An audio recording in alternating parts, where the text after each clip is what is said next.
Earlier this week, Craig Sewing interviewed luxury specialist with Pacific Sotheby's International Realty, Seth O'Byrne. Let's hear what they have to say.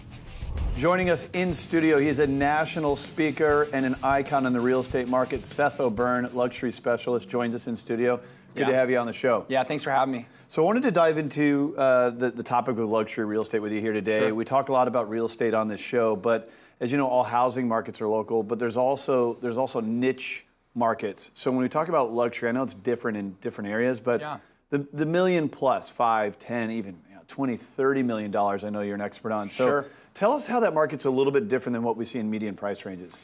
Yeah, so in median price ranges, you know, the buyers who are really the ones driving the marketplace, they're the ones bringing checks to properties and closing homes, right? Those buyers are driven by necessity, right? You know, wife's pregnant, they need another bedroom, they need more bathrooms, they need a casita for their family members who are older and are moving back in. Luxury real estate has a lot more to do with you know, really lifestyle. So you've always wanted to live on the oceanfront, or you always wanted to have a place with a tennis court or a place to ride your horses. So, you know, these purchases are made by people who have a lot of financial wherewithal that can buy regardless of what the market's doing. So the market's going up, market's coming down, they're still buying the real estate because it's not just about a pure investment, it's a luxury good, and so the marketing of it and the sale of it really has to be treated in that way. So it's a lifestyle choice. It is. And obviously it requires more money in that higher end. Yep. So we continue to hear about things like low inventory driving the median price range across the country. Yeah. What's actually happening up there? Yeah. And what happens when a multi-million-dollar property gets put on the market? What are you seeing? Well, you know, if you think about the national stage, there's different markets that operate differently and of course, different price points, right? So here in San Diego, we consider luxury really anything over $1 million. But, you know, in Los Angeles, you're not luxury until you're over $3 million. You know, up there, you'll have a $10 million house that can sell the first weekend it's on the market. Down here, you know, we have several 8-figure listings, and these 10, 15, $20 million houses, you know, they can take 2 years to sell. So it's a very different marketplace. Still a lot of demand. You know, it's a very strong marketplace, but, you know, each market's going to operate a lot differently because a lot of it has to do with the hyper wealthy.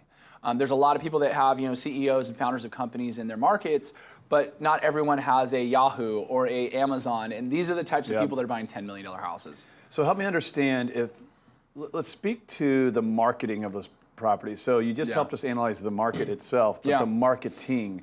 So if you're going to take a luxury piece of real estate, whether you're a realtor who's marketing it or you're a seller who wants to know how to market it, what are some strategies to market that thing at top dollar? And I know you're not just looking for people in your backyard or your neighborhood.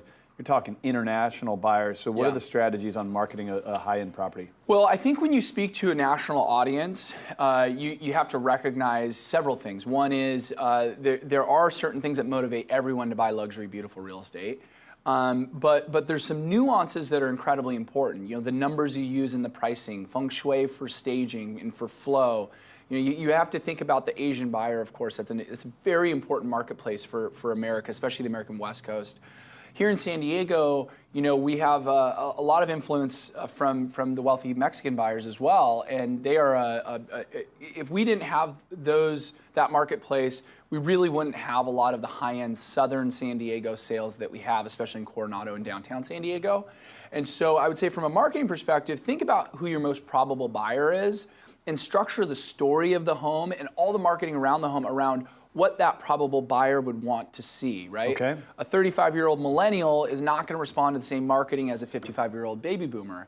And so I think when you dive into the marketing, that's the first decision you make. And the videos, the photos, the 3D walkthrough, it all spawns from that. So create a story around it. I've heard you mention staging, videos, storyline. Social media play into this as well?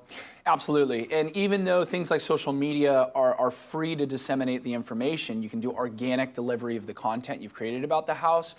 You know, there's a term in advertising, the medium is the message, right? So what the videos and the photos look like are going to make a huge impact on how people will see the real estate broker representing the property and the property itself. So when we do these major productions and we hire professional actors and flying video crews from other states, you know, in the country, we're going to those lengths because, quite frankly, the home itself looks better if the content we created behind that home is that much better. Which requires, on the professional side of things, a pretty big investment. Yeah, I mean, $10,000 to $20,000 on some of these things. So you have to put that much into it. Now, if you can sell a $15 million property, that investment is, in your case, you've seen it actually return a greater amount on that investment. Absolutely, and I think anybody can take a high-end listing at the top part of your marketplace, but there are a lot of high-end homes that are sitting because they don't have the proper marketing behind them. I will say, if you're a high-end buyer's agent, the world's your oyster. There's a lot of wonderful properties all up and down the American West Coast and all over America. Conversely, if you're sitting on inventory and your job as a listing agent is to get that property moved, I would say you really have to step up your game on the marketing. So Seth O'Byrne has closed over $1 billion in real estate transactions. He's based out of California, but a lot of this message applies across the country on if you're selling a high-end property, you don't just do the open house and the sign in the yard. You have to create a story, you have to create a video, you have to leverage online media. Really smart strategy if you're selling your home, but also if you're a realtor, smart way to market the property. Seth O'Byrne, thanks for coming on the show. Thank you. All right, more of the American Dream coming up next.